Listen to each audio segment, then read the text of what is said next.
हाँ जी, welcome welcome welcome. कैसे हो?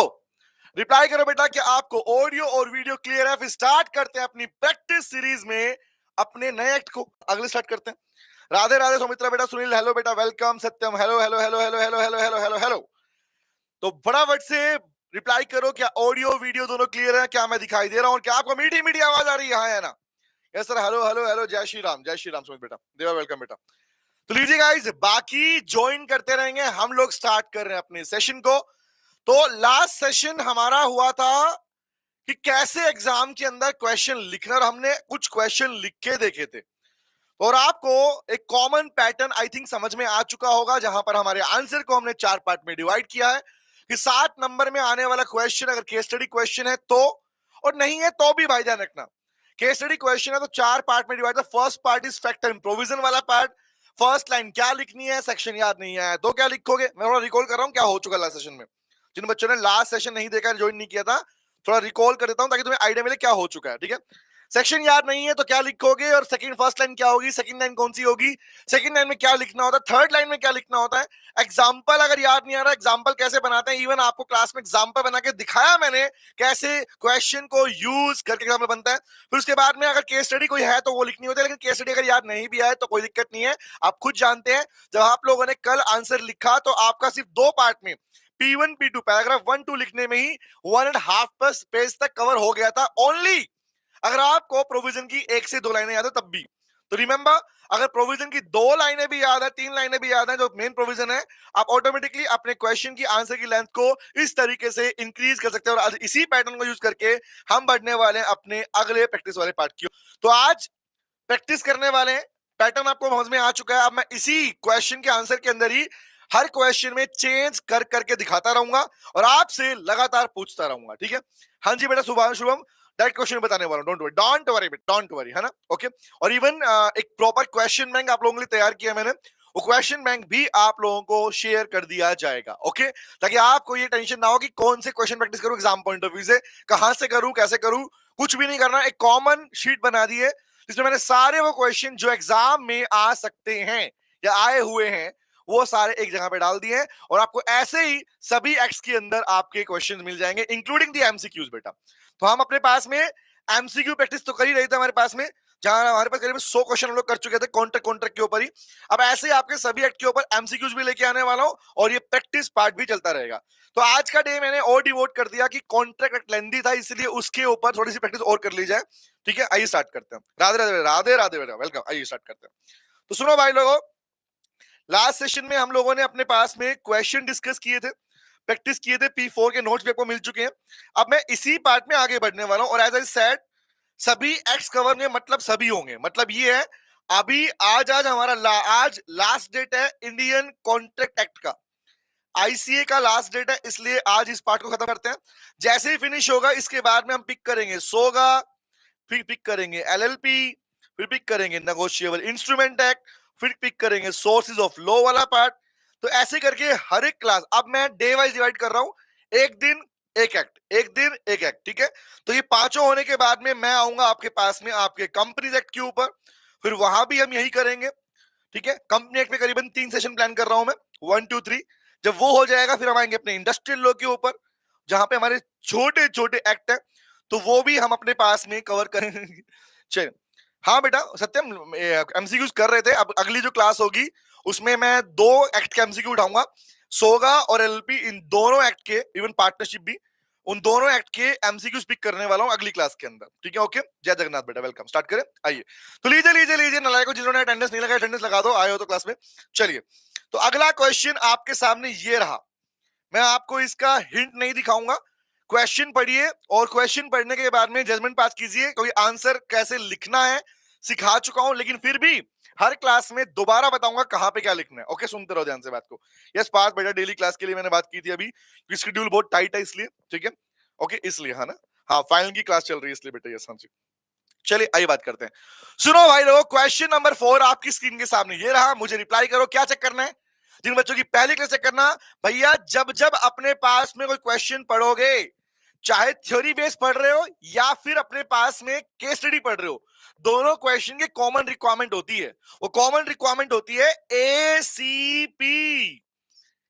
ACP, I am not talking about assistant commissioner of police, मैं बात कर रहा हूं ए मतलब एक्ट। एक टेक्निक दी थी मैंने आपको, सबसे पहले क्वेश्चन पढ़ के एक्ट का पता लगाओ। अगर आप देखो ये अभी का काम है, ये एग्जाम का काम नहीं है, ये काम आपको आज से करना है। जब जब क्वेश्चन प्रैक्टिस करते हो, चाहे थ्योरी बेस कर रहे हो, स्टेट क्वेश्चन कर रहे हो, केस स्टडी कर रहे हो, हमेशा याद रखना एक्ट कौन सा है, एक्ट के बाद एक्ट के अंदर कौन से चैप्टर से टॉपिक है, और चैप्टर में कौन सा प्रोविजन का पार्ट है। अगर आप ये रिकॉग्नाइज कर पा रहे हो बेटा, तो समझ लेना आप अपने पास में आपकी प्रिपरेशन सही चल रही है, प्रैक्टिस सही चल रही है। अगर नहीं पता लगा पा रहे हो तो प्रैक्टिस में कमी है, आपको कंटेंट रिवाइज करने, इसका मतलब ये होता है। चले आइए, हाँ very good. Divyansh factor final के लिए भी लेके आओ ना, लोगों का कुछ और कोई हाँ बेटा दिव्यांश लेके आ रहा हूँ फाइनल के लिए, फाइनल के लिए वन शूट लेके आ रहा हूँ बेटा। Okay that's good. हाँ आइए, तो सुनो भाई लोगों, बात करते हैं फर्स्ट पार्ट की। सुनो सुनो सुनो, एज यू नो किसी भी केस स्टडी क्वेश्चन के अंदर पहले स्टोरी होती है, लास्ट में आपसे कुछ पूछा जाता है कि बताओ भैया क्या हुआ इस कहानी के अंदर। तो पहले मैं बात कर लेता हूं केस, कहानी पढ़िए, कहानी क्या है सुनो ध्यान से बात को, और फिर मुझे रिप्लाई करना क्या है। तो पता लगाओ एक्ट का नाम क्या है, स्टोरी पढ़ते हैं। Good girl soap company advertise that it would give a reward of ₹1000, please मेरे साथ में क्वेश्चन पढ़ोगे। ₹1000 reward who developed skin disease after using good girl soap of the company for a certain period। बोला good girl company ने advertise किया कि अगर मेरी साबुन जो यूज करेगा उसको ₹1000 का रिवॉर्ड दूंगा, अगर वो बीमार हो गया, उसे स्किन डिजीज हो गई तो। ठीक, आगे बढ़ना। Miss Rakhi purchase the advertise good girl soap and develop skin disease in spite of using this soap according to the printed instruction.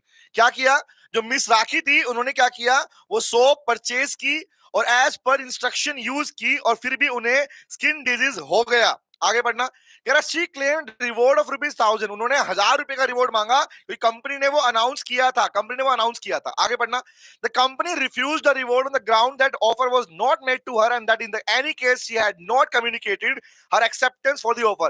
Company ने मना कर दिया भैया कि आपको हमने ऑफर दिया ही नहीं। एक तो पहली बात तो ऑफर आपको नहीं दिया, दूसरा कम्युनिकेशन आपने हमें किया नहीं है, रिमेंबर। तो पूरा पता ना, यहाँ पे वो मना कर दिया गया। अब यहां मुझे बताओ यहां तक की कहानी क्या है। This part belongs to story. ये पूरा पार्ट क्या है, यहां से लेके यहां तक क्या है, स्टोरी पार्ट है।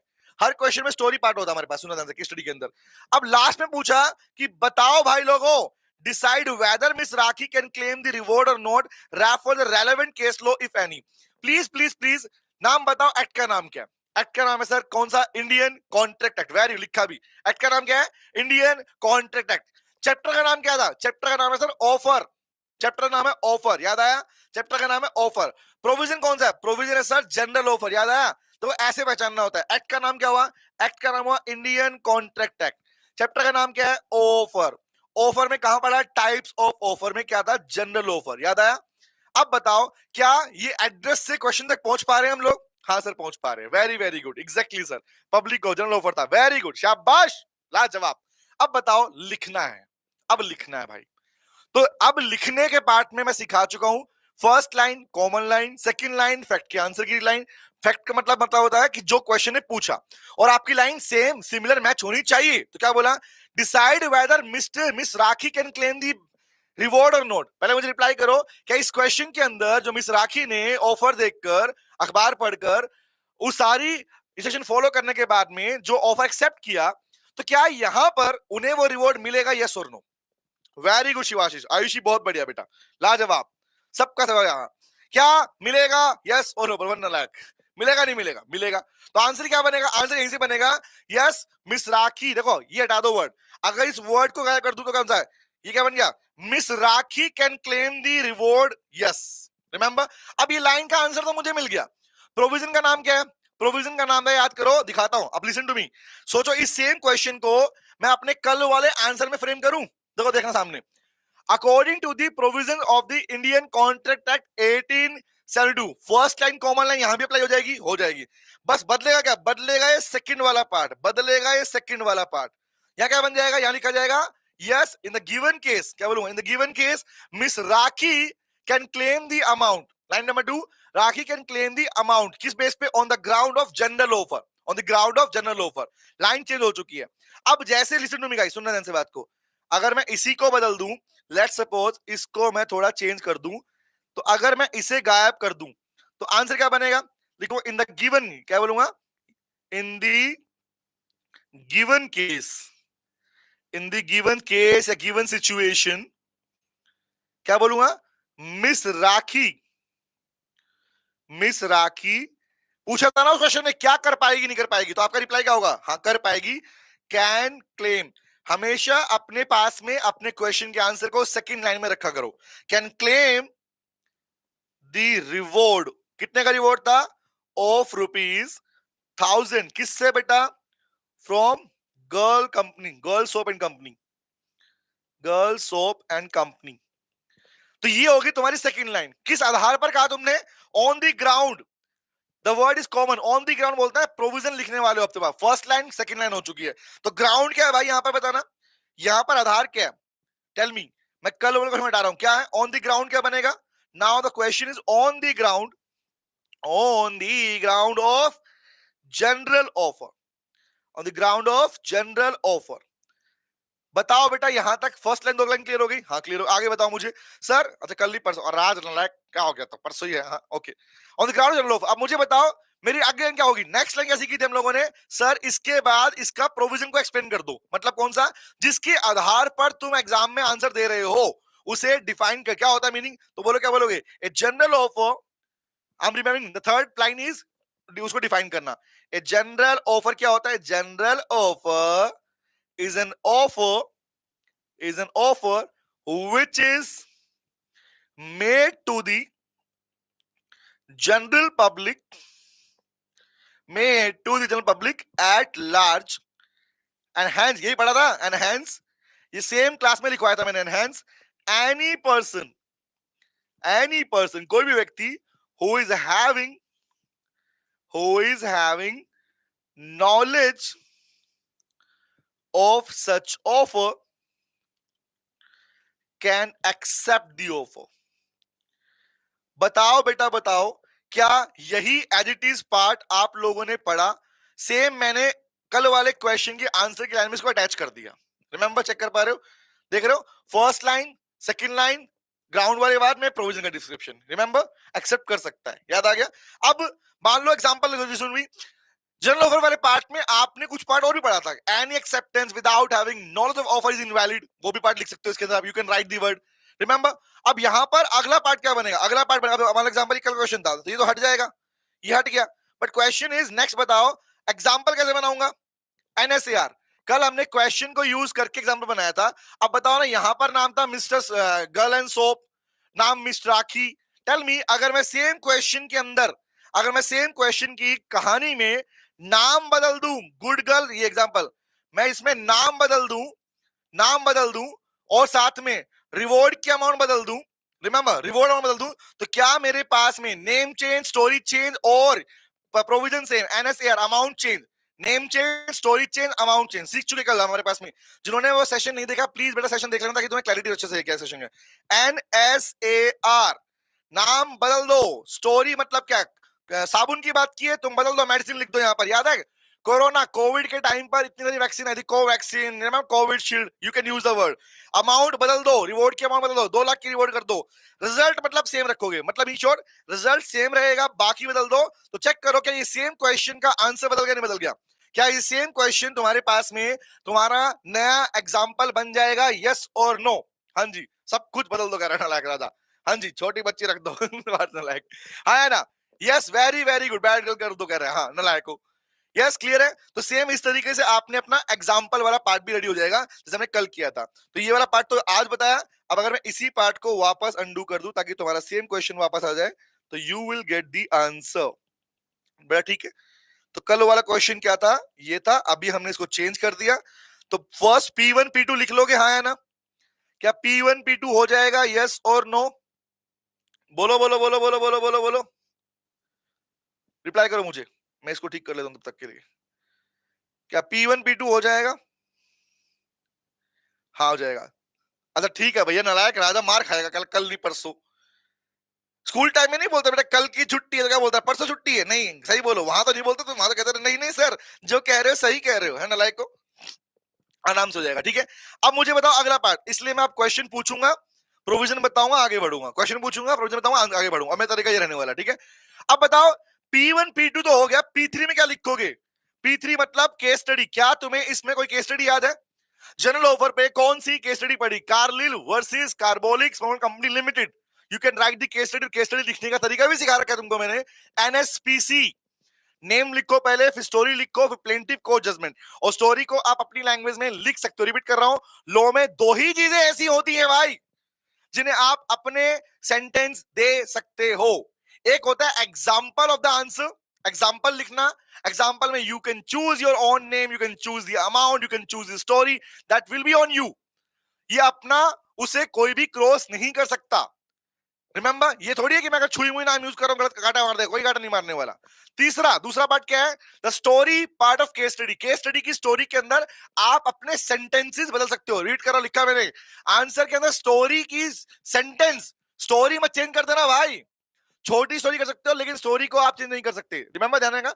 तो एनएसपीसी का लिखा जाए case study. Fourth is called conclusion. P4 बनता है कंक्लूजन का पार्ट। और कंक्लूजन में सिंपली आपको बहुत ब्रीफ में लिखना होता है कि क्या हुआ क्वेश्चन के अंदर। और इसका बेस्ट तरीका होता है, क्वेश्चन में जो नाम दिए गए हैं पार्टीज के और आपने जो केस स्टडी एग्जांपल में नाम यूज किए उनसे मैच करके आंसर लिख दो कि भैया इस कहानी में मिस राखी थी वो पैसा ले पाई बिकॉज ऑफ जनरल ऑफर। क्योंकि ऐसा ही कहानी कार्लिल वाले पार्ट में मिसिस कार्लिल ले पाई थी, चाहे कम्युनिकेशन हुआ था या नहीं हुआ था। Because in case general offer, any person who is having such offer can accept the offer and miss Rakhi ने ऑफर एक्सेप्ट करके क्या किया, रिवॉर्ड क्लेम कर पाएगी। ये क्लियर है? तो ये एबीसीडी P1 P2 P3 4 की हेल्प से आप किसी भी क्वेश्चन की हो, सिर्फ कुछ नहीं करना, क्वेश्चन की लाइनें पढ़ी, अप्लाई करो, डालो यहां पर, ऑटोमेटिक तुम्हारा आंसर रेडी हो जाएगा। ये मैं सिखा दूं कैसे आंसर अप्लाई होता है। आगे बढ़ू, आते हैं नेक्स्ट क्वेश्चन।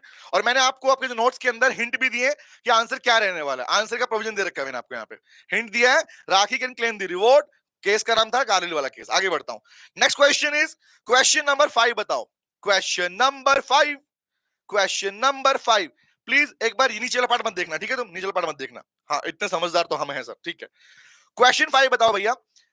पढ़ना कह रहा है, A sends an offer to B to sell his second hand car for ₹40,000। A ने बी को ऑफर दिया कि वो अपनी सेकंड हैंड कार 40,000 में। प्लीज ये पार्ट मत देखना अभी, क्योंकि बार बार प्रैक्टिस का मतलब है एसीबी चेक करो, एक्ट चैप्टर प्रोविजन, और उसे अप्लाई तो तुम अपना करना सीख ही जाओगे मेरे पास बेटा, ठीक है?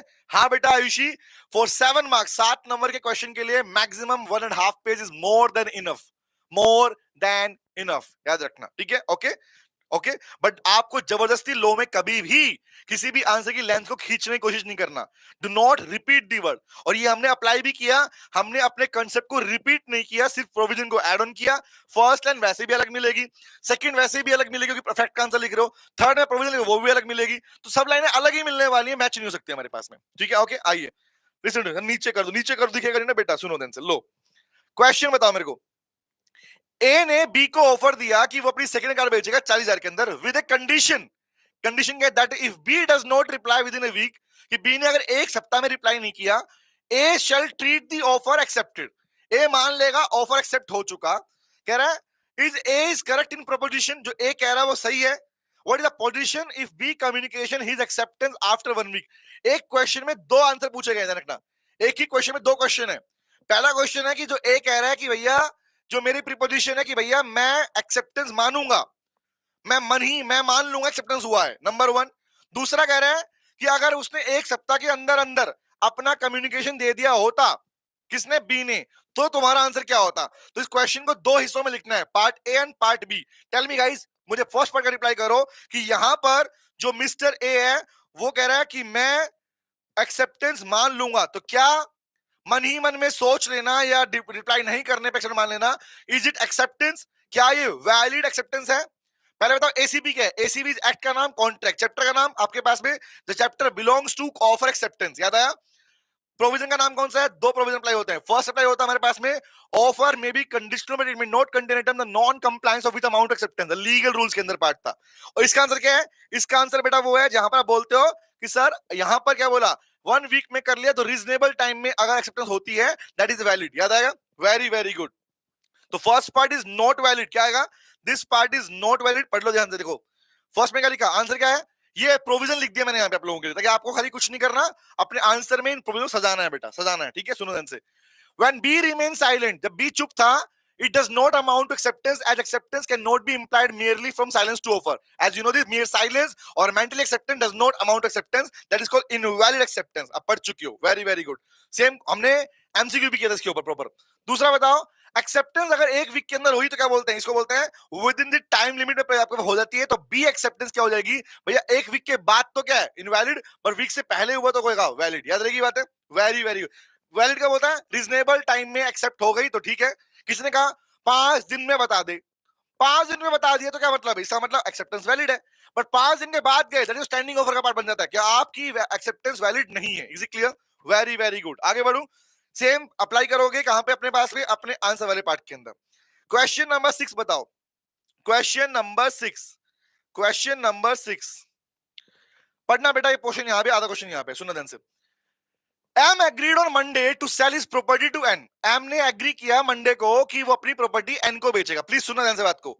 एम कह रहा है कि मैं अपनी प्रॉपर्टी एन को बेचूंगा. मंडे को ये प्रॉमिस हुआ था, ठीक है. A return agreement which stated that, और ये बात इन्होंने रिटर्न अग्रीमेंट कर लिया, मतलब भैया अग्रीमेंट भी कर लिया, ठीक है. सुनना ध्यान से.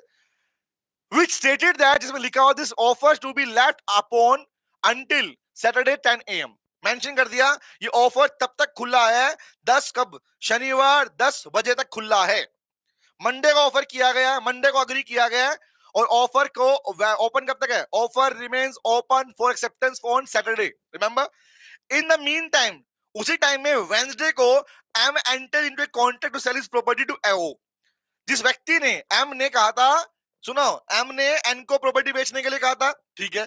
टाइम कहा था, मंडे को ऑफर दिया, शनिवार तक एक्सेप्टेंस कर सकता है एन के लिए, ठीक है. बट क्या हुआ? बुधवार को, वेंसडे को एम ने वो प्रॉपर्टी ओ को बेच दी. ओ को बेच दी. अब कह रहा है N who was sitting in the next room. M अगले कमरे में बैठा हुआ था, वहां से सुन लिया उसने. Hears about the deal between M and O. N ने वो बात सुन ली. एन ने वो बात सुन ली. अरे ये तो ऑफर एक्सेप्ट कर रहे हैं, है, और मेरे को बेचना था, किसी और को बेच दिया. ऑन फ्राइडे, और फ्राइडे को N accept the offer and delivers to M a letter of acceptance. और क्या बुधवार को एक्सेप्टेंस हो चुकी है. क्या हुआ? आगे बढ़ना. फ्राइडे को एन ने एक्सेप्ट कर लिया ऑफर को, और लेटर एक्सेप्टेंस दे दिया. किसको? एम को दे दिया. अब बताओ क्या यहां पर एन की एक्सेप्टेंस वैलिड है? हाँ या ना? और क्यों नहीं है? है तो क्यों, नहीं है तो क्यों? बताओ. क्या यहां पर एन ने जो एक्सेप्टेंस दिया, क्वेश्चन ने जो पूछा, याद रखना, भूलना मत मेरे लाल. ये बहुत बड़ी गलती लो में हर बच्चा कर देता है. आते हुए गलती कर देता है. क्या गलती करता है पता है? अपनी मर्जी से आंसर मत लिख के आओ. हमेशा क्वेश्चन ने जो पूछा वो लिख के आओ. अब मैं तुमसे तुम्हारा नाम पूछूं, व्हाट इज योर नेम, और तुम बताओ सर मैं यहां का रहने वाला हूं, दैट इज, और ये कॉमन मिस्टेक आप अपने आंसर में भी करते हो.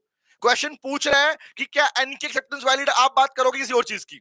एक्सेप्टेंस के रूल लिख देते हो, टाइप लिख देते हो. ऐसा नहीं लिखना होता भाई. जो पूछा वो बताओगे. तो क्या रिप्लाई कर रहा है मुझे? हाँ जी, my name is Balwant Singh. Exactly, हाँ कर सकता है सर. वैलिड है, yes sir, because valid acceptance है. हाँ सर. भुवन, उशाशी, पार्थ, कायरा, राजा, अंजलि, बलवंत, अरबाज, बोलो बोलो, अंजलि, आयुषी, निक्की, धरना, रिटर्न है, वैलिड है. नलायको, एसीपी ढूंढो.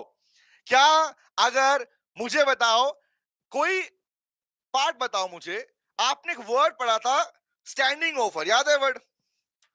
Open offer, standing offer, and offer which remains to allowed open for acceptance for a specific time period. ये पढ़ा था ना कि अगर किसी ने एक्सेप्ट करना है तो उस स्पेसिफिक टाइम में एक्सेप्ट करे. ठीक है भैया, टाइम तो दिया हो सैटरडे तक का. अब अगला बोलता है बट अगर कोई ऑफर रिवोक हो गया हो, रेवोकेशन हो गया हो, तो भाई रिवोक से पहले पहले करना होता है ना. हाँ सर, ये भी बात समझ में आई थी. बट क्वेश्चन इज यहां पर कम्युनिकेशन तो हुआ ही नहीं है. आओ बात करते हैं. तो what will be the answer? आपके आपके उस MP4 में, P1 P2 P3 4 में क्या प्रोविजन डालोगे? यहां पर सुन लो ध्यान से, क्या डालोगे? क्या होगा? Acceptance is made before revocation of offer by M. यहां पर एम ने ऑफर रिवोक थोड़ी किया था. अगर एम ऑफर रिवोक कर लेता भैया कि मैं तो रिवोक कर लिया, बताओ क्या करूं, मैंने तो ऑफर दिया ही नहीं, अब किसी वापस ले लिया ऑफर. अगर एम ने ऑफर रिवोक कर लिया होता and well within the specified period by M in the letter of offer, अगर उसने सामने वाले व्यक्ति को कम्युनिकेट भी किया, अगर एम ने एन को बताया होता कि मैं अपना ऑफर वापस ले रहा हूं क्योंकि भैया मेरा तो सिंपल सी बात है, मैंने ऑफर किसी और को दे दिया. Remember, overhearing of by N does not amount to valid revocation. N ने कमरे में बैठ के सुन लिया, ये कोई एक्सेप्टेंस थोड़ी है. तो आप ये बात ध्यान रखना, आपने पढ़ा था कि अगर कोई ऑफर ओपन ऑफर है तो वहां पर क्या पढ़ा था, इन case of open offer, remember, revocation से पहले ऑफर को एक्सेप्ट करना होता है, नंबर वन। नंबर टू क्या पढ़ा था अपने पास में, सर लेकिन यहां पर this part is not applied, क्योंकि रीजन इज एन ने सुन लिया डज नॉट अमाउंट टू, आपने रिवोक नहीं किया है, आपने किसी और को ऑफर दे दिया तरीके से, ठीक है, यस, तो क्या बोला, hence and acceptance is valid, इसलिए यहां पर ये वैलिड है, the treatment would be different, ये कब अलग होता, अगर एक्सेप्टेंस से पहले रिवोक किया गया होता, तो रेवोकेशन नहीं हो पाया है, इसलिए आंसर क्या आएगा, यहां पर एन एक्सेप्टेंस वैलिड है, आप इसमें लिख के आओगे स्टैंडिंग और ओपन ऑफर वाली कहानी, रिमेंबर, स्टैंडिंग ओपन वाली कहानी लिख के आओगे, और जो प्रोविजन पूरे वहां पे लिखवा है, तीनों बातें वहां लिख के आओगे अपने फर्स्ट पार्ट के अंदर, P1 के अंदर, ठीक है, क्लियर है, हाँ, खड़े खड़े ऑफर, वेरी गुड, हाँ, आगे आता हूं, next question, question number 7, question number 7, clear है भैया, क्वेश्चन नंबर 7 बताओ मेरे को, ये क्वेश्चन तुम पढ़ते ही हिंट लगा लोगे, एग्जांपल लगा लोगे कि यार ये क्वेश्चन किसी से हमने पढ़ा है, केस स्टडी पढ़ा आप लोगों ने, ठीक है, एसी पे लगाते हैं, X transferred his house to daughter M,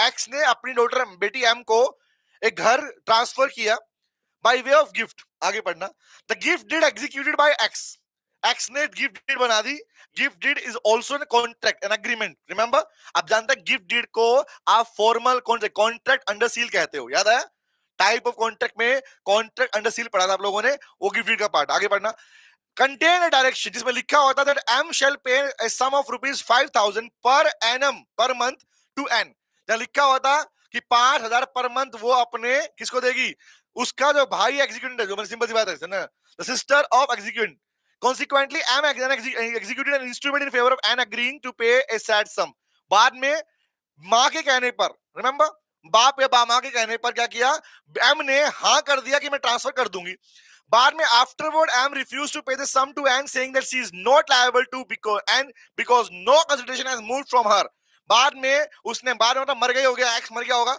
उसके मरने के बाद में उसने मना कर दिया कि मैं कोई भी पैसा नहीं दूंगी।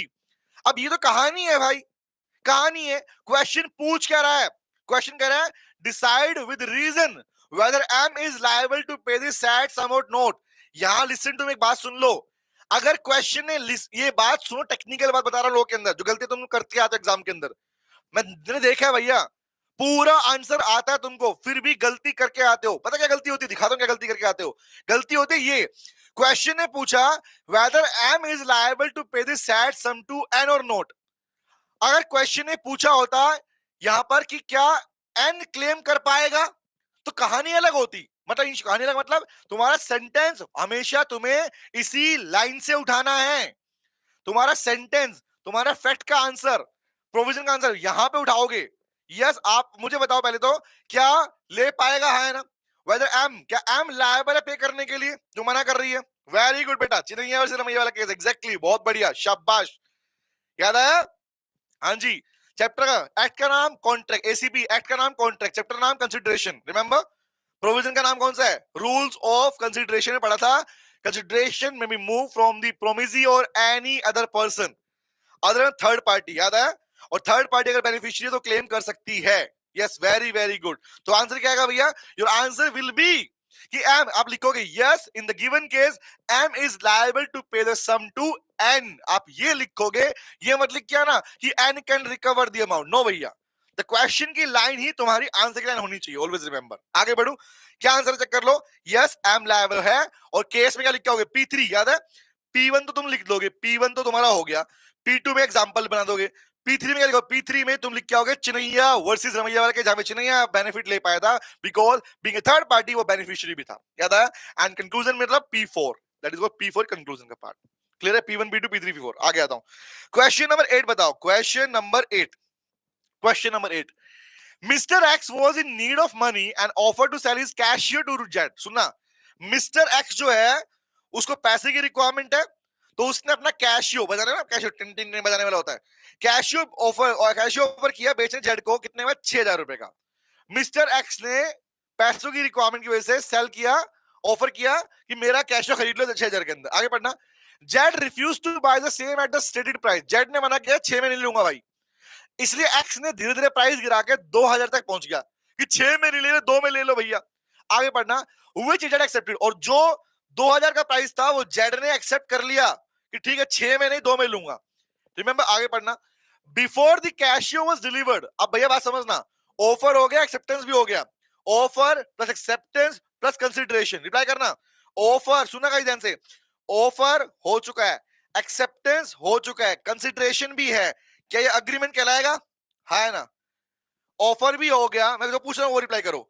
ऑफर भी हो गया, एक्सेप्टेंस भी हो गया, कंसिडरेशन भी है इसमें, क्या ये अग्रीमेंट बनेगा? बनेगा सर। हाँ सर बनेगा सर। हाँ बेटा, एग्जैक्टली काउंटर ऑफर वैलिड हो गया, हाँ एक्सेप्ट कर लिया उसने, यस अग्रीमेंट क्या, हाँ क्या इस अग्रीमेंट को लॉ एनफोर्स करेगा? This agreement will be enforce by law, कि कैश बेच सकते हो नहीं बेच सकते हो? बेच सकते हो, तो क्या बन गया ये? दिस इज कॉन्ट्रैक्ट, याद रखना बेटा, ये मत भूला करो। ऑफर हुआ है, एक्सेप्टेंस भी हुआ है, कंसिडरेशन भी, अग्रीमेंट बन चुका है, और कैशियो बेचना को मना नहीं करेगा लो, तो ये क्या बन गया? कॉन्ट्रैक्ट बन गया। इसका मतलब इस लाइन तक, इस फर्स्ट लाइन से यहां से लेके यहां तक आपका कॉन्ट्रैक्ट बन चुका है, चेक करो। हम तो चेक करते नहीं, करना करिए सब चीजें, बन चुका है कॉन्ट्रैक्ट। आगे बढ़ना, बिफोर, अब आगे बढ़ना, बिफोर द कैशियो डिलीवर, अब कॉन्ट्रैक्ट तो हो चुका है, बट कैशियो डिलीवर करने से पहले x received an offer from mister A, x को किसी एक और पर्सन ए नाम के व्यक्ति से एक ऑफर मिला, किसका? कि वो कह रहा है मैं कैशियो परचेज करूं, कितने में? वो कह रहा है कैशियो के 2 नहीं 4500 दूंगा। इसलिए क्या किया? X refuse to carry out his contract with Z, इसलिए एक्स ने मना कर दिया जेड को कि सॉरी भैया माफ कर दो, कंसिडरेशन वाज इनएडिक्वेट। लाइन पढ़ना, कंसिडरेशन वाज इनएडिक्वेट, जो आधार, जो बेसिस लॉ में दिया है उसने कि मैं क्यों नहीं बेचूंगा, क्योंकि तेरे मेरे बीच का कंसिडरेशन क्या है? अपर्याप्त है, इनएडिक्वेट है। याद करो, ये इनएडिक्वेट कहां पढ़ा तुम लोगों ने? बताएगा मुझे कोई? कंसिडरेशन इनएडिक्वेसी वाला पार्ट कहां पढ़ा? Legal rules of consideration, act का नाम कॉन्ट्रैक्ट चैप्टर कंसिडरेशन, रूल था लीगल रूल, जहां पढ़ा था consideration did not to be adequate but must be real. Law ने कहीं ऐसा लिखा ही नहीं कि इनएडिक्वेसी के बेस पर कॉन्ट्रैक्ट को डिनाई कर सकते हो, लिखा है कहीं पे? ओ यहां गड़बड़ हो गई, डैमेज, यस हाँ वेरी। आगे पढ़ना, अब क्वेश्चन पूछ रहा है यहां से, ये है फैक्ट, इसका फैक्ट की रिक्वायरमेंट ये है, सुना, remember, is Mr. X liable to pay damages to Mr. Z for the failure to perform the contract? अब रिप्लाई करो, क्या यहां पर जो X ने मना किया, क्या यहां पर अगर M को कोई डैमेज, Z को कोई नुकसान हुआ, तो वो डैमेज बोलते हैं मॉनेटरी कंपनसेशन को, लॉ में कहते हैं monetary compensation. Damage always means monetary compensation. तो बताओ क्या यहां पर X लायबल है Z को मॉनेटरी कंपनसेशन देने के लिए, यस और नो? अब बताओ, मजा आएगा। अरबाज, तुलसी, बलवंत, बोलो, राजा, निक्की, सौमित्रा, प्रज्ञा, अरबाज, अंजलि, पार्थ, अभी मैंने हिंट दिखाया नहीं, हिंट दिखाऊंगा तुमको अभी मैं। उषाशी, यस सर, कायरा, धरना, सोनू, यस। चेक करें, आओ दिखाता हूं। एक बात तो क्लियर तुम्हें हो चुकी है कि इनएडिक्वेसी के आधार पर आप किसी को मना नहीं कर सकते, ठीक है? आगे बात करना, तो आंसर का प्रोविजन क्या है? कंसिडरेशन मे और मे नॉट बी एडिक्वेट, याद है हमने प्रोविजन लिखा था, consideration need not to be adequate, need not to be adequate but must be real, must be real।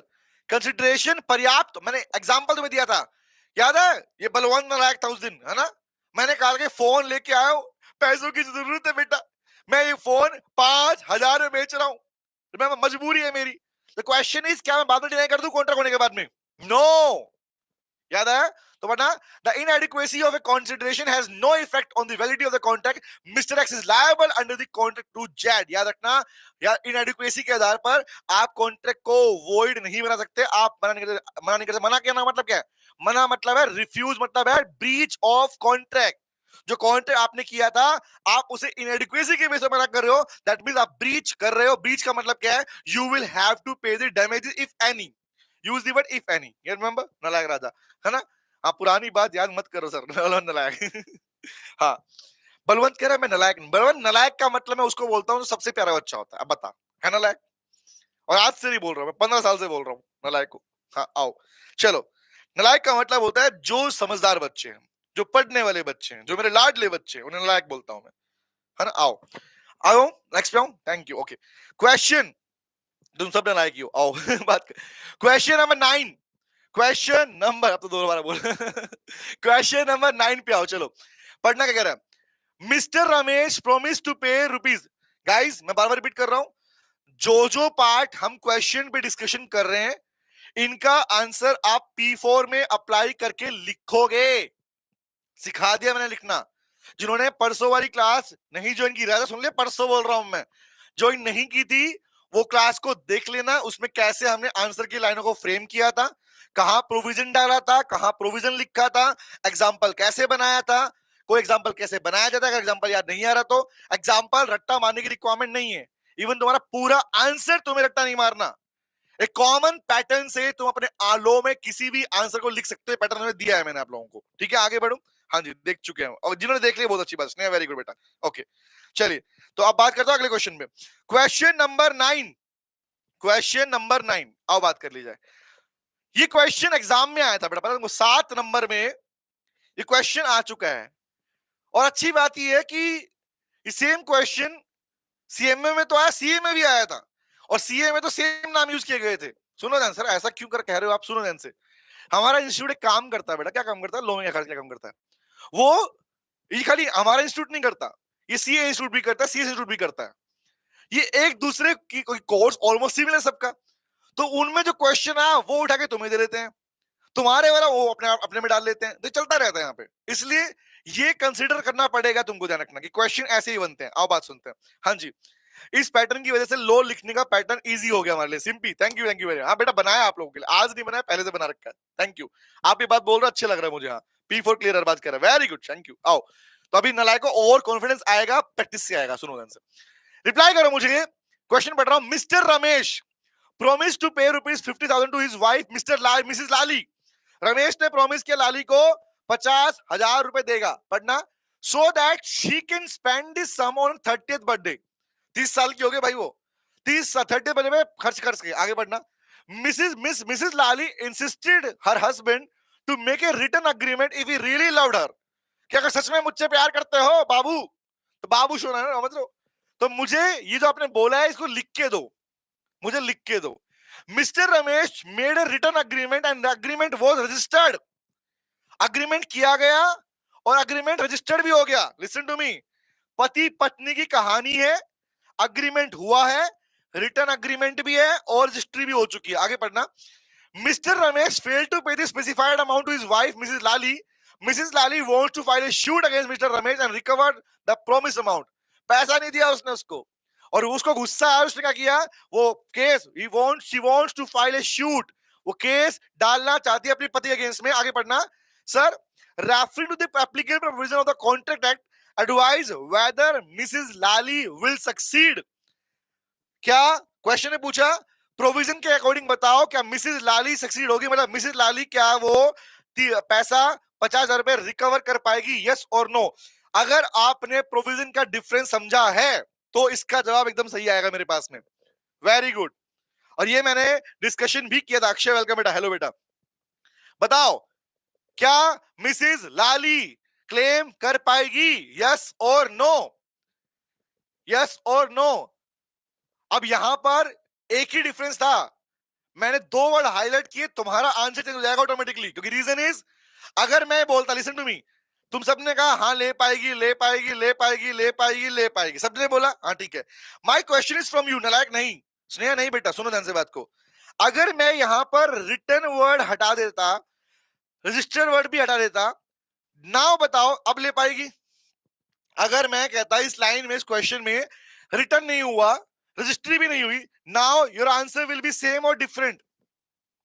ओ अब तो सेम हो, अब तो डिफरेंट हो गया। क्यों? रिटर्न रजिस्टर्ड नहीं है, it is a case of intention to create legal relationship Mrs Mr Balfour, Mrs Balfour, Mr Balfour, Balfour Balfour case बन जाता, रिमेंबर। बट अब जैसे ही आपने रिटर्न रजिस्टर्ड पढ़ा, इसका मतलब क्या, natural love and affection, natural love and affection.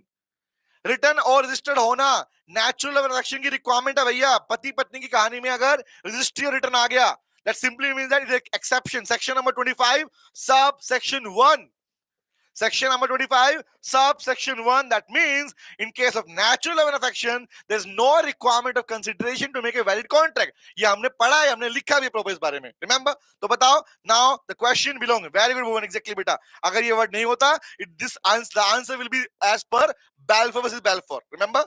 But इसमें दोनों वर्ड है ना. प्रोविजन इज कौन सा? Natural love and affection. ये दोनों इसीलिए याद रखना. जब पहली बार इंस्टीट्यूट ने क्वेश्चन दिया था ना बेटा, मेजोरिटी बच्चे, कह रहा हूं 90% बच्चे, मेरे बच्चे जो हमारे पढ़े हुए थे, वो तो ठीक करके आए थे सबके सब. उनको पता नहीं, डिफरेंस बताया था उनको मैंने. बट मैक्सिमम 90 बच्चों ने गलती की थी. वो सब के सब इसमें intention to create legal relation provision लिख के आए थे, और सबका आंसर गलत था. हाँ, मैं तो स्नेहा नालायक सुनना चाहती थी सर, इसलिए बोल रही. स्नेहा नालायक, ओके सुनो. स्नेहा नालायक, अब सुनो. क्लियर है? पढ़ लो प्रोविजन क्या है. One of the exceptional cases where a contract agreement though made without consideration is valid and enforceable is even when agreement is made out of natural affection. The act expressly provides that agreement without consideration shall be legally enforceable provided that the following condition are duly complied. कौन सी condition थी? कि return होना चाहिए plus में, और क्या, देखो 3 case थे. नेचुरल लव है, अफेक्शन है, हाँ है. हस्बैंड वाइफ का रिलेशन नेचुरल लव में नहीं आता, नेचुरल अफेक्शन में आता है. पहली बात है ना. दूसरा केस क्या है? दूसरा केस क्या है सर? रिटर्न भी है, रजिस्टर्ड भी है, इसलिए without consideration the contract remains valid and Mrs Lali will succeed. Is it clear guys? याद रहेगा? हाँ, 10% तो यही है. एग्जैक्टली रहता है, तो है. हाँ ठीक है. एक क्वेश्चन मैं पूछूं, चलो. मेरा जिगरी दोस्त, अगर यहाँ पे हस्बैंड वाइफ नहीं लिखा होता, मेरा बचपन का दोस्त, चाइल्डहुड फ्रेंड, मेरा जान से जरा प्यारा, रिमेंबर. अब बताओ, मैं अगर ये क्वेश्चन में मैं अपने जिगरी यार, जो मेरे भाई से बढ़ के, रिमेंबर, परिवार से बढ़ के होता, तो तुम्हारा आंसर क्या होता? Tell me. अगर मेरा जिगरी यार है ना, ऐसे घनिष्ठ दोस्त, पक्के वाले दोस्त थी, टेल मी.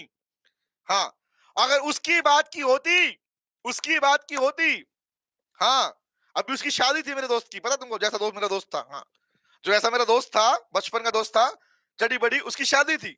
बताओ. हाँ, तो बताओ, अगर उसके साथ मैंने कॉन्ट्रैक्ट किया होता ये वाला, तो उस केस में रिटर्न रजिस्टर्ड होता, तो क्या यहां पर अगर वो मुझसे ले पाता पैसा? टेल मी.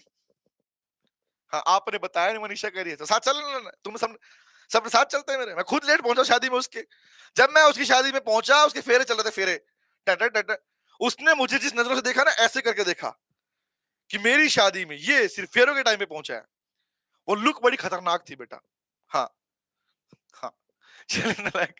टेल मी, नहीं होता. क्यों नहीं होता? बताओ ना.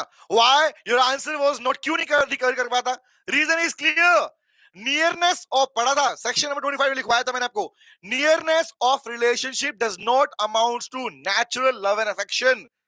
Natural love and affection. हाँ, नहीं बोला आपको बलवंत नालायक.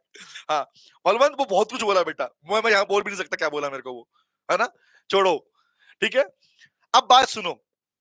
क्यों रिश्तों में करीबी होना, जिगरी यार, गर्लफ्रेंड बॉयफ्रेंड, ये रिलेशन को नेचुरल लव में काउंट नहीं करते. नेचुरल लव का मतलब होता है ब्लड रिलेशनशिप.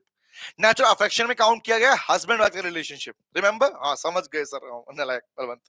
आओ क्वेश्चन नंबर 10. क्वेश्चन नंबर 10 बताओ. सुनो क्वेश्चन नंबर 10, चले आगे बढ़े. हाँ. अंजलि वहां केस कर पाएगा? नहीं कर पाएगा अंजलि, नहीं बेटा. चलो ठीक है. X sells by auction. Next question पढ़ना. X sells by auction to Y a horse which X knows to be unsound. X ने Y को घोड़ा बेचा ऑक्शन के थ्रू, जो X जानता था कि अनसाउंड माइंड का है. Remember? The horse appears to be sound. दिखने में घोड़ा साउंड लग रहा था, but X knows about the unsoundness of the horse. But X जानता था वो अनसाउंड है. तुम किसी को घोड़ा बेच रहे हो, तुम्हें पता पागल है घोड़ा. Remember? अब बताओ, Is the contract valid in each of the following alternate? Question ने पूछा क्या ये कॉन्ट्रैक्ट वैलिड रहेगा नीचे दिए गए दोनों प्रोविजन के अंदर? बताना मुझे. Option number A, case number A बताओ. एक्स ने अगर इसमें X says nothing about the unsoundness of the horse to Y, अगर एक्स ने अनसाउंडनेस के बारे में कुछ नहीं कहा होता. Option number A. हाँ हाँ, नालायक तुलसी. सुनो, if X says nothing about it to Y, Y जो कि क्या है, एक्स की डॉटर थी, who was just come to of age. बताओ, अभी मेजर हुई थी. ठीक है, 2 केस पढ़ रहा हूं. पहले पार्ट में एक्स ने कुछ नहीं कहा अनसाउंडनेस के बारे में. नंबर 2, एक्स ने अगर एक घोड़ा वाई जो कि उसकी बेटी थी उसको बेचा होता, तब क्या होता? तीसरा केस है, अगर तीसरा बोल रहा, if Y says to X, अगर वाई ने एक्स को बोला होता, क्या होता कि if you do not deny it, अगर तुम मना नहीं करोगे, I shall assume that the horse is sound, और X is remain silent, X ने कुछ नहीं बोला। तीन केस, तीनों पार्ट रिप्लाई करना। वेरी गुड ध्रुव, महिमा लाजवाब, बहुत बढ़िया, अरबाज, बलवंत बहुत बढ़िया, इशिका, प्रज्ञा, सौमित्रा लाजवाब, राजा नहीं बेटा, राजा रोंग आंसर, राजा नहीं, और राजा राजा राजा नहीं बेटा, हाँ कर ऐसे बोलोगे, ऐसे बोल, धोखेबाज था सर, फ्रॉड्स ने, exactly, very good Nikki, very good Ayushi. तीन केस है, yes this question belongs to fraud, but यहां पर तीन कहानी है, सुनो ध्यान से। फर्स्ट कहानी में अगर कोई पर्सन कुछ नहीं कहता, केस नंबर ए सुनो, case number A, case number A, x says nothing about the unsound, भैया सेलर क्यों बताएगा, सिर्फ चुप रहना फ्रॉड नहीं है, आप जानते हो, mere silence does not amounts to fraud, the sentence का पहला लाइन ये बनता है, चुप रहना फ्रॉड नहीं है। अगर आज के दिन जितने भी मैन्युफैक्चरर्स हैं वो सब बोलना शुरू कर दे, अरे भैया जो हम सामान बनाते हैं उससे लोगों की जिंदगी खराब हो रही है, बीमार पड़ जाएंगे, ले खाओगे तुम, कि ये कॉफी पी लो भाई साहब, इस कॉफी में ना हमने कीड़े डाल रखे हैं, बैक्टीरिया है, बीमार हो जाओगे, अभी नया नया फ्लू आया चाइना से, वो डाल दिया हमने इसके साथ, पी लो बीमार हो जाओगे, मैं पीऊंगा इसको, टेल मी, यस, तो मीर नालायक बोलोगे जहर है इसमें, बताओ हद हो गई, मारने पे लगा मेरे को, बताओ नालायक को नालायक, जहर है। तो पॉइंट इज कॉल, सेलर का ये बताना, पार्टी हर चीज डिस्क्लोज करे, it is not mandatory, number one, तो याद आएगा, in the first case number one it is not fraud, first fraud नहीं है, बट नंबर टू, एक्स और वाई में, वाई बेटी है उसकी, भाई बाप बेटी के रिलेशन फिड्यूशियरी रिलेशन कहता है, फिड्यूशियरी रिलेशनशिप है, रिलेशनशिप बेस्ड ऑन ट्रस्ट, तो लिखवाया था मैंने, in case of contract of uberrimae fidei, the contract required utmost good faith, वहां पर ये ड्यूटी बनती है पार्टी की कि वो बताए, the person, the duty person to speak, बताना जरूरी होता है, यहां नहीं बताया तो बी वाले पार्ट में क्या है, it is fraud.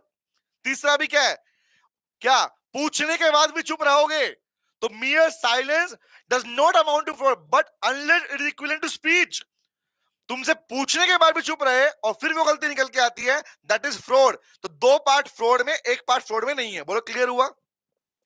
Remember Arbaaz नालायक, सेक्शन नंबर 17 पढ़ाया था, मैंने इसलिए कहा था कि फ्रॉड का सिर्फ डेफिनेशन याद नहीं रखना होता, फ्रॉड को तीन तरीके से पढ़ना होता है, पढ़ाया, रिवाइज भी करवाया मैंने आपको, फ्रॉड का डेफिनेशन, फ्रॉड कब होता है, नंबर टू पढ़ाया था mere साइलेंस वाला केस, नंबर थ्री पढ़ाया था कॉन्ट्रैक्ट ऑफ युब्रमई फिदई वाला पार्ट, तीन पार्ट बनते हैं फ्रॉड के, और तीनों पार्ट के तीन क्वेश्चन लगाए मैंने यहाँ पे आप लोगों के लिए, ओके।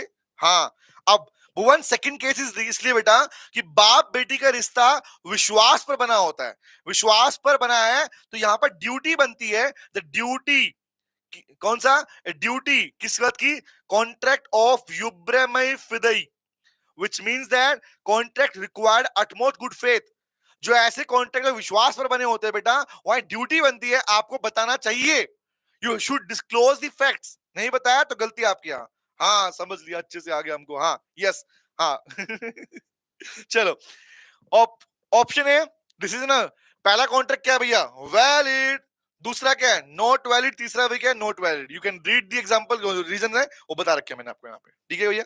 हाँ सर बहुत अच्छा क्वेश्चन था फ्रॉड का, सारे प्रोविजन रिवाइज हो गए, डरना एग्जैक्टली ऐसे ही क्वेश्चन पूछूंगा आप समय पे आगे, ओके आओ चलो, question number 11, question number 11, state with brief reasons, examiner ने अगर आपसे रीजन मांगे हैं तो इसका मतलब आपको प्रोविजन लिख के आना है, याद रखना, किस क्वेश्चन में लगा state with the reasons, reason मतलब वो आपसे प्रोविजन मांगना चाह रहा है कि क्यों आपने रिप्लाई किया, क्या आंसर है उसके पीछे, whether following agreements are valid और वॉइड, पूछा है इनमें से कौन से अग्रीमेंट वैलिड है कौन से वॉइड है, तो भैया वैलिड का मतलब तो क्लियर है, वैलिड मतलब which fulfills all the essential condition laid down in the Indian Contract Act, याद है, अच्छी बहू, अच्छी बहू, void मतलब which is not enforceable by law, law permission ना दे, आगे बढ़ते हैं, सुनना तो इसका तीनों के साथ एक साथ केस स्टडी में कैसे लिखेंगे, अंजलि बेटा you should define, case study लिखनी नहीं इसके अंदर, अपने को आपको पार्ट ए लिखना है, A part, B part, C part, A में उसका ए प्रोविजन पहले वाला प्रोविजन, बी में सेकंड प्रोविजन, थ्री में थर्ड प्रोविजन, ऐसा लिख के आना है, रिमेंबर, ओके ओके चलो आओ बात करते हैं, सुनो ध्यान से, पहला पहला बताना मुझे, A agrees to sell B 1,000 tons of oil, A is a dealer in various types of oil. बताना, ए ने अग्री, देखो अग्रीज अग्रीड क्या होता है पता है, नालायक को सुन लो ध्यान से, ये वर्ड अग्री अग्रीड क्या होता है, इसको होता है अग्रीमेंट। द वर्ड अग्री मतलब होता है अग्रीमेंट। अच्छा, ये होता है, ये होता है भैया मतलब, रिमेंबर। तो अगर ए अग्री कर रहा है बी से 1,000 टन ऑयल बेचूंगा, जो ए है वो बहुत सारे ऑयल का डीलर, बताना मुझे valid void, this agreement is valid और वॉइड।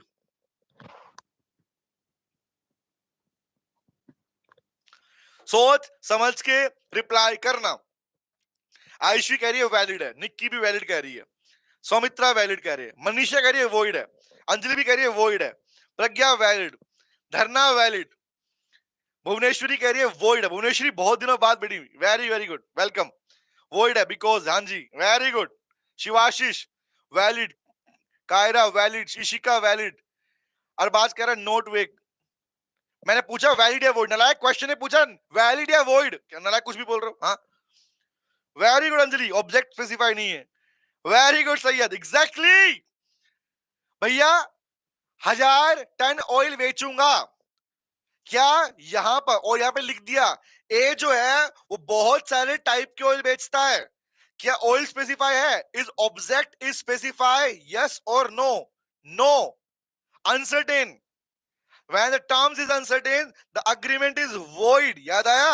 ओ ऑप्शन नंबर ए, आगे आता हूं, question number 2, A agrees to sell B 200 tons of oil, A deals in only in coconut oil, ए कह रहा है मैं तो सिर्फ कोकोनट ऑयल बेचता हूं भैया, और 200 का एग्री किया था ना।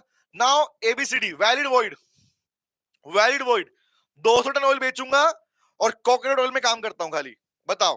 Very very good, now this is valid, very very good, valid. आगे आता हूं, थर्ड बताओ, Z agrees with Y to sell all his grains, जितने भी ग्रेन है, इन हिज ग्रेनरी एट रोपर्ट, रोपर्ट जगह का नाम है, रोपर्ट में जो मेरी जो जगह है पूरी लगी हुई है खेती, वो पूरी खेती की फसल तुम्हें बेच दूंगा, valid void. Place object mention है, ग्रेन बेचेगा जो यहाँ पे लगी हुई है, बट सर वो तो काफी टाइप के ऑयल्स कर सकता है, तो कोई भी फिर कैसे, नहीं बेटा आयुषी, स्पेसिफाइड मैंडेटरी, यहाँ पे स्पेसिफाइड मैंडेटरी है, ओके। उसने बोला बहुत टाइप के ऑयल है और ऑयल बेचूंगा, तो स्पेसिफाई नहीं है कौन सा ऑयल बेचेगा, रिमेंबर ऑब्जेक्ट स्पेसिफाई सर्टेन होना जरूरी होता है बेटा, very good, again it is valid बेटा, वेरी गुड। आगे आता हूं, वैलिड। नेक्स्ट बताओ, F agrees to sell is produce to G, F agree कर रहा है कि वो अपना जो प्रोडक्शन है वो जी को बेचेगा, प्रोवाइडेड एच शैल कम, वो आए और inspect and fix the price, कि एक काम करे मैं सारा बेच दूंगा, तुम बस आ जाओ, है ना, आओ कभी हवेली पर और क्या करो, आके इंस्पेक्शन कर लो, चेक कर लो और प्राइस फिक्स कर लो, बताओ valid void, very good, valid void.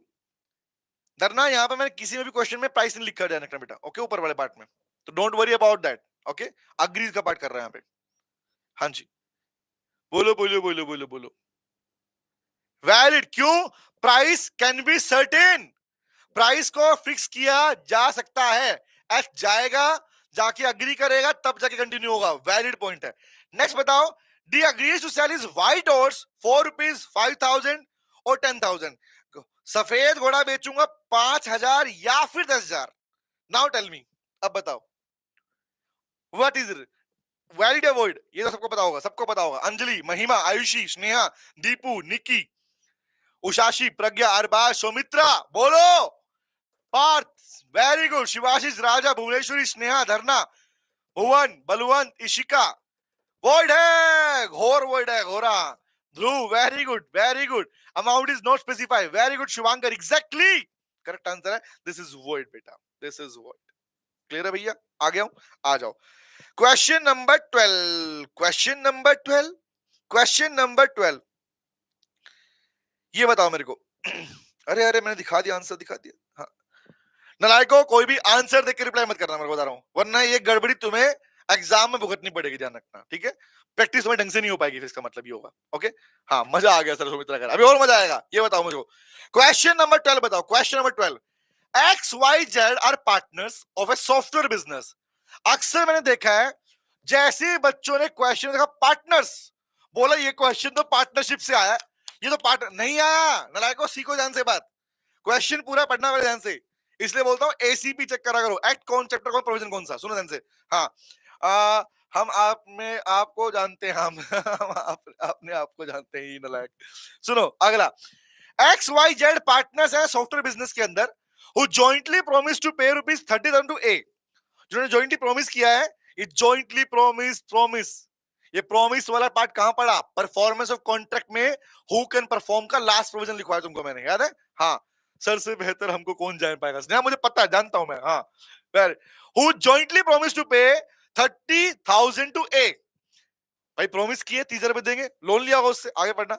Over a period of time Y become insolvent, अब क्या हुआ, कुछ टाइम में जो वाई था ना इनमें से, वो वाई इंसॉल्वेंट हो गया। याद करो क्लास में जो मैंने एग्जांपल लिया था, वो लिया था बाबू सोना जादू टोना वाला, याद है ना? वहां आगे पढ़ना, वाई हो गया insolvent but his assets are sufficient to pay 1/4 of his dates. कह रहा है जो इंसॉल्वेंट हो गया, वाई हो गया इंसॉल्वेंट, उसकी जो संपत्ति है उससे उसके हिस्से का 1/4 लोन पे हो सकता है। आ कह रहा है Z is compelled to pay the whole, but Z कह रहा है पूरा देना पड़ेगा। आगे पढ़ना, decide whether Z is required to pay whole amount himself to A, या फिर और कोई पे करेगा, बताना, बताओ क्या पूरा पैसा जेड पे करेगा 30,000 रुपए, या यहां पेमेंट कैसे होगी, टेल मी गाइस। हाँ, जॉइंट प्रोमिसर वाले केस में, very good. Hello sir, Jaideep अच्छा हूं बेटा, हेलो सर कैसे हो, अच्छा हूं बेटा, टेल मी, जवाब दो। 3 केस याद करा दूं, सुन लो। In case of joint promisor, every promisor is bound to pay the amount, पहला part. Provision number 2, joint promisor वाले पार्ट में अगर कोई भी एक पार्टनर या एक पर्सन या एक प्रोमिसर इंसॉल्वेंट होता है, मतलब वो डिफॉल्ट कर रहा है, पेमेंट नहीं कर पाएगा, तो बाकी पार्टनर्स उसके बिहाफ पर पेमेंट करते हैं। रिपीट कर रहा हूं, पेमेंट करेंगे, लेकिन अगर उसकी एस्टेट से पैसा निकल सकता है तो इसकी एस्टेट लायबल होगी। नंबर 3, डेथ वाले केस में कहानी अलग होती है। डेथ के केस के अंदर लायबिलिटी बाकी नहीं पे करते हैं, लायबिलिटी पे करता है उसका लीगल रिप्रेजेंटेटिव, याद आया? Very very good. तो पॉइंट क्या आएगा, अब सुनो, 30,000 रुपए का हिस्सा क्या बना, सुनो ध्यान से, 10 देगा ये, 10 देगा ये, 10 देगा ये बनता रहा, बनता रहा। बट इसके 10 वाले पार्ट में से सिर्फ 10,000 में से इसकी प्रॉपर्टी से कितना आएगा, ओनली 1/4 आएगा, विच में 25% आएगा, तो कितना बना, 2,500 रुपए। तो भैया एक्चुअली 30,000 में से 2,500 पे किया किसने, भाई वाई की प्रॉपर्टी ने पे किया, तो उसके बचा हुआ 75 कौन पे करेगा, टेल मी। अगर 30,000 में 10,000 रुपए वाई का हिस्सा बनता था, वाई इंसॉल्वेंट हो गया, इंसॉल्वेंसी की वजह से 2,500 रिसीव हो पाया उससे, तो बाकी का 7,500 rupees who will pay that amount, tell me guys. हाँ जी, who will pay, exactly X and Z दोनों देंगे, वो भी किसने, in equal ratio. Very good Balwant, बहुत बढ़िया बेटा, शाबाश, बहुत बढ़िया, वेरी गुड। तो मतलब इसका मतलब ये हुआ कि एक्स अपने हिस्से का 10 तो देगा प्लस में, जेड भी अपने हिस्से का 10 देगा प्लस में, जो 7,500 रुपए का 50% है और इसका भी 50% है, 3,750 और 3,750, वो ये अमाउंट भी देंगे, हाँ है ना? टेल मी, क्या ये लोग 3,750 ये वाला और ये अमाउंट पे करेंगे, हाँ है ना? यस सर, क्लियर हो गया। यही पार्ट यहां मेंशन है कि भैया वाई की संपत्ति से आएगा 2,500 और उनसे आएगा कितना, 10,000 प्लस में 3,750 रुपए। रिमेंबर, ये अमाउंट पे करना पड़ेगा। क्लियर है, डन है। तो प्रोविजन क्या लिख के आओगे इसमें, ये तो आंसर हो गया। प्रोविजन क्या है, provision will B joint promisor, joint promisor. Act का नाम कॉन्ट्रैक्ट, चैप्टर का नाम परफॉर्मेंस ऑफ कॉन्ट्रैक्ट, टॉपिक का नाम है who can perform the contract, और प्रोविजन का नाम है joint promisor can fulfil the promise. Remember, is it clear? हाँ, क्लास में रेशियो निकालना सिखा दिया सर, बहुत इजी था। हाँ, 120 है पक्का है सर लॉ में, वेरी गुड, आएगा, वेरी वेरी गुड। चलो याद रखना, इसमें प्रोविजन लिख के आओगे, कौन सा, इंसॉल्वेंसी वाला लिख के आओगे, जॉइंट प्रोमिसर वाला लिख के आओगे, और इवन डेथ वाला पार्ट पूछा नहीं है बट वो भी लिख के आप लिख सकते हैं प्रोविजन के रिगार्डिंग। ठीक है, आगे आता हूं, क्वेश्चन नंबर 13, क्वेश्चन नंबर 13 बताओ, अगला question, X Y Z jointly borrow, आगे बताओ, जॉइंटली एक्स वाई जेड ने पैसा उधार लिया, jointly borrowed 50,000 rupees from A, 50,000 रुपए उधार लिया उन्होंने। The whole amount was paid by A by Y, सारा का सारा पैसा जो दिया गया वो किसने दिया? वो बेटा वाई ने दे दिया ए को। मतलब इन शॉर्ट तीनों ने जो उधार लिया था उन तीनों का पैसा वाई अकेले ने पे कर दिया ए को। सुना ध्यान से बात को, आगे बढ़ना। डिसाइड करो वेदर, केस नंबर 1 पूछ रहा है, Y can recover the contribution from X and Z. बताओ क्या वाई एक्स एंड जेड से कंट्रीब्यूशन रिकवर कर पाएगा? क्वेश्चन नंबर 1, क्वेश्चन नंबर 1 बताओ, क्या पहले केस में वाई रिकवर कर पाएगा? यस और नो बताओ। 50,000 का वन थर्ड, हाँ कर पाएगा, करेक्ट आंसर है। तो प्रोविजन क्या आएगा? Provision will be every provision is bound to pay the contribution amount, remember? Okay remember, yes. आगे आता हूं, प्रोविजन नंबर 2 पूछ रहा है, बताओ भैया अगर इस कहानी में legal representative of X are liable in case of death of X, अगर एक्स मर गया होता तो क्या लीगल रिप्रेजेंटेटिव पे करता उसका? हाँ है ना? बताओ ना। या I can ask the question, who will pay the amount to A to Y in case of death of X? Yes, very good Prabandh, second वाले में लीगल रिप्रेजेंटेटिव आएगा वो पे करेगा, very very good, yes sir, death वाला case हो गया।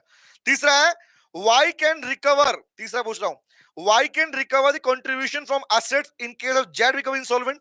क्या Y अगर यहां पे जेड इंसॉल्वेंट हो जाता तो क्या उसकी प्रॉपर्टी से, सेम ये वाला केस, ले पाएगा? हाँ ले पाएगा। इसलिए ध्यान रखना, आपको इस ऐसे वाले क्वेश्चन में इलस्ट्रेशन बना के आनी है।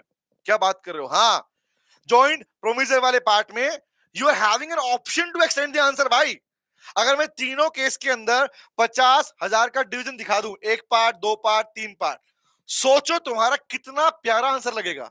सोच रहे हो कि प्रोविजन भी लिख के आ रहा है बच्चा और इलस्ट्रेशन भी दिख के आ रहा है, ऐसे वाला पार्ट भी। डन है गाइस? यस, आगे बढ़ू, चलो ये पार्ट रहा। क्वेश्चन नंबर 14, क्वेश्चन नंबर 14, तो I am giving you 2 question for homework guys. Question number 14 is homework for you, और प्लीज मैं रिपीट कर रहा हूं, ये मत पढ़ना यार, पहले आंसर बिना देखे चेक करना, ठीक है? और क्वेश्चन नंबर 15 भी तुम्हें मैं दे रहा हूं होमवर्क के रूप में। ये होमवर्क है, अगली क्लास में पहले इनको होमवर्क को चेक करूं, क्रॉस चेक करूंगा तुम लोगों से, और फिर हम बढ़ेंगे अपने नए एक्ट की ओर। इसमें इतना ही करेंगे। तो ये पार्ट कॉन्ट्रैक्ट वाला पार्ट हमारा खत्म हुआ। अगली क्लास के अंदर और कॉन्ट्रैक्ट में इस तरह का नहीं, हमने इतना कर लिया, सही बैठ रहा है, सही बैठ रहा है, और तुम्हारी तैयारी सही जा रही है, तुम्हारी सबकी तैयारी अच्छी जा रही है भाई, ध्यान रखना। जो मैंने अभी जितने भी करीबन 4 क्लास हमारी हुई है, इन 4 क्लास में मैंने एमसीक्यूज भी कराया तुम लोगों को, ठीक है? तो वहां पर मुझे पूरा आइडिया मिल चुका है, तुम्हारे कंसेप्ट भी स्ट्रॉन्ग है, प्रैक्टिकली बोल रहा हूँ। कुछ एक बच्चों के कुछ एक प्रोविजन में डाउट था, लेकिन मैक्सिमम मेजोरिटी ऑफ बच्चों बैठे कभी लाइव में बैठ रहे हैं, उन सबको मैं तुम्हें बता रहा हूँ, तुम्हारी परफॉर्मेंस बताऊंगा इन लाइव सेशन से, तुम्हारी परफॉर्मेंस का पता चलता रहेगा, मैं बताऊंगा तुम लोगों को, गारंटी से बोल रहा हूँ, ठीक है? तो ये भी तुम्हारा प्रॉपरली हुआ, और तुमने अपने साथ में ये वाले पार्ट भी रिप्लाई किया। इसका मतलब ये है कि तुम लोगों की तैयारी सही चल रही है, लेकिन लेकिन लेकिन विल चेक कि अगले एक्ट के अंदर कौन सी तैयारी तुम्हारी मिलती है। तो नेक्स्ट एक्ट हमारे पास में 2 लेने वाला हूं अगली क्लास के अंदर, 1 नहीं 2 एक्ट होंगे। कॉन्ट्रैक्ट हो गया, अगली क्लास में होगा हमारे पास में सोगा और partnership, sale of goods act और पार्टनरशिप एक्ट में उठाने वाला हूं अगली क्लास के अंदर। एक काम करते हैं, 3 लेते हैं, सोगा, पार्टनरशिप और एलएलपी। इन तीनों के एमसीक्यू कराऊंगा, और इन तीनों के ऊपर आपसे सब्जेक्टिव क्वेश्चन भी पूछूंगा, जहां पर थ्योरी बेस्ड भी क्वेश्चन लेके आऊंगा आप लोगों के लिए पूछने के लिए आंसर में, और साथ साथ में आपके केस स्टडी क्वेश्चन पूछूंगा। तो अगली next class, in the next class मतलब परसों हम मिल रहे हैं 3:30 बजे दोबारा लाइव, और वहां पर 1 नहीं 2 नहीं 3 एक्ट पिक करने वाले हैं, सोगा, पार्टनरशिप और एलपी वाला part. Thank you very much guys, thank you very much, see you, thank you sir, thank you for written answer, thank you आ गया आ गया आ गया। बस मेरे को तुम्हारे ये जो रिप्लाई आ रहे हैं ना, इनसे खुशी मिल रही है। हाँ, आपको पता है हमको अंजलि कैसे बेटा है? अंजलि कह रही हमको बिजली बिजली लग गया, तू बिजली को लग जा बेटा, जा करके कैसी बात कर रही है? मजाक कर रहा हूँ बेटा, ध्यान रखो अपना ना। हाँ, सी यू गाइस, और मिलते हैं। हाँ बताओ, हमारी अंजलि को बिजली झटका लग गया बिजली का, बताओ कैसे बच्चे हो सारे? हाल पूछ, तूने पूछा अंजलि से, अंजलि कैसी है बेटा? अंजलि अंजलि कैसी है बेटा? सही है, ध्यान रखा करो लाइक, क्या तुम बिजली से खेलते रहते हो? है, लॉ में फुल क्लैरिटी आ गई है, सीएमए भक्त, thank you thank you thank you. Thank you. तो गाइस नेक्स्ट सेशन में हमारे पास में मिल रहा है, मुझे तो लगा कि आप 4 पेज के आंसर लिखने पड़ेंगे एग्जाम में। आयुषी मिली क्लैरिटी बेटा, क्लैरिटी मिली तुमको? ये क्लैरिटी के लिए तो ले रहे हैं भैया। Thank you sir, because of you your technique we are in love with practical question format sir. Thank you Bhuvaneshwari, thank you thank you. मतलब फल मिल रहा है भैया, थैंक यू थैंक यू। ये है, और तुम्हारी प्रिपरेशन अच्छी हो रही है। अब सुन लो, सभी एक्ट में बताऊंगा कहां पे तुम्हारी तैयारी अच्छी है, कहां पे। तो कॉन्ट्रैक्ट में कोई दिक्कत नहीं है, अच्छा चल रहा है तुम्हारा। अब अगले एक्ट में चलेंगे, ठीक है। हाँ, इस क्लैरिटी की वजह से, इस क्लैरिटी की वजह से 2 पेज का आंसर राइट कर सकते हैं। Very good. मैं कैसे बताऊं, मेरी कितनी खुशी हो रही है तुम्हारी बात सुन के। थैंक यू बेटा।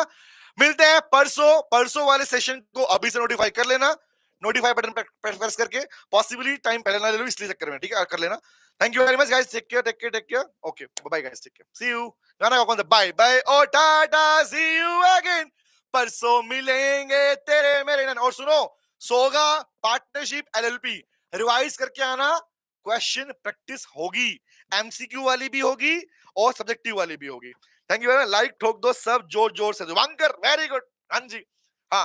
एक तरफा मोहब्बत को 2 तरफा मोहब्बत पे बदल दो, और लाइक का बटन जो दिख रहा है अंगूठे वाला, ऐसे दबा के उसको ऐसे मार के फेंक दो, ठीक है। हाँ, थैंक यू भाई गाइस, ठीक है, bye bye, see you, bye bye.